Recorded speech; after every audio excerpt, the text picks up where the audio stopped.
Hello, everybody. This is Gregory with 5-Minute Catholic Apologetics and Living, where 5 minutes of your time may get you to the divine.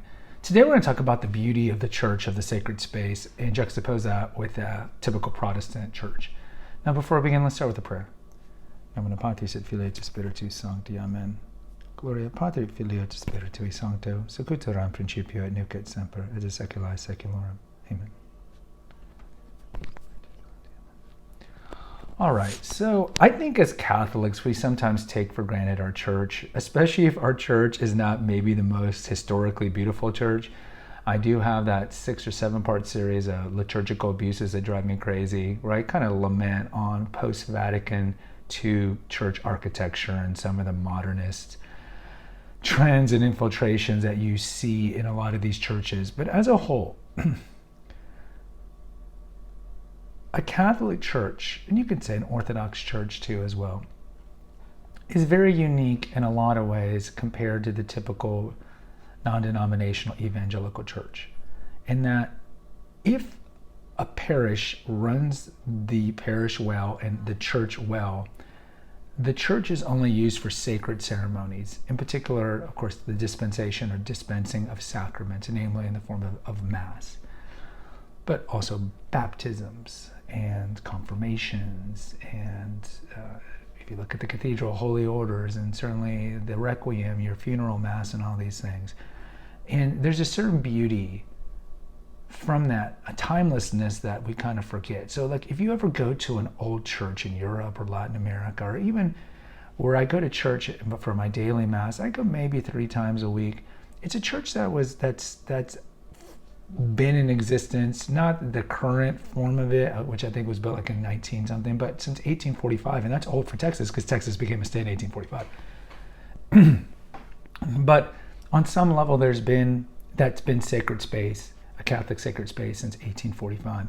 So when I go to daily mass, I just kind of like, you can go back in time, 30 years, 50 years, 60 years, 100 years, and you think of the amount of masses that have been here, the amount of souls that have received the Eucharist, the amount of baptisms in all those decades, and all those kids eventually, some of them having their funeral mass there too, and just kind of the circle of life, the circle of that Catholic life that's in that church, and how many memories that church holds, that sacred space, and that space is always sacred.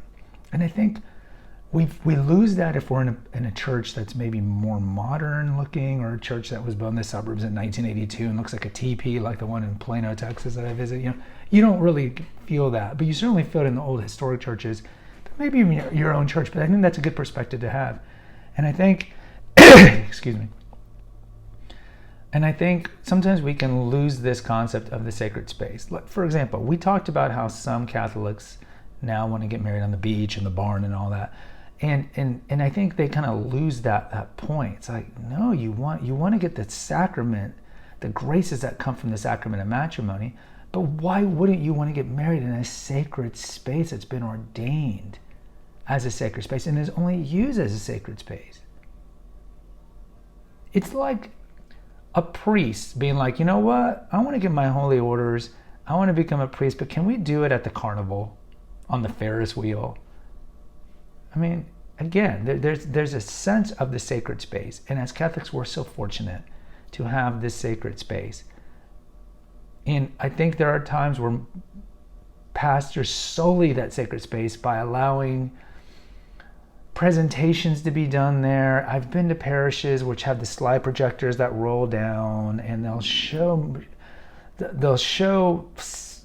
videos even at the end of Mass, but they'll use the space as a multi-purpose room. So they'll show a movie, they might have a movie night in the church. They might show different things in the church. They might have speakers use the church. They might even sometimes have music. Sometimes you'll see that they'll rent out the space for a classical music recital because they like the acoustics of the church, especially older churches. And this sullies the church. The church should only be used for Mass. It should only be used for the sacraments. And most churches have a parish hall or some hall where they can use it. And I think that pastors forget about that when they use the church for non-church stuff. And then also let's compare it with the Protestants. See, the typical, and again, the mainline Protestant denominations might be a little different. But if you look at the majority of Protestants today don't identify as mainline Protestants, they identify as non-denominational evangelical. So when you go to an evangelical church, I mean, it's already looks like a multi-purpose room. It looks more like a multi-purpose room than less than as a church. I've gone, and we have a video here. I mean, I've gone to evangelical churches, like for Christmas pageant recitals, or friends having like a wedding or something like that, where there is no indication that this is a religious space. There might be a podium, or maybe a podium with a cross, and everything else is in the dark colors, the black seats, the black background, and it looks like a theater stage. And we get it. It's just a different perspective. Now, if you were to go back in time to 1630 in Germany, I can guarantee you that none of the Protestant churches were like that. But this is kind of the breakaway of the breakaway of the breakaway, where this is normal for them, is to kind of have this very minimalistic church. And this largely comes from like the Baptist Congregationalist background, where it's very sparse and so forth. So in closing, and I don't know if Protestants who grow up in that, when they go to a very old traditional Catholic church, if they like that. I would assume they do, but who knows, because I didn't grow up Protestant. But I would assume they like that, and it's just like a fish out of water when we go to these evangelical churches. Like, why would I want to get married here? Why would I want to have my funeral here? It feels like I'm at like a high school auditorium.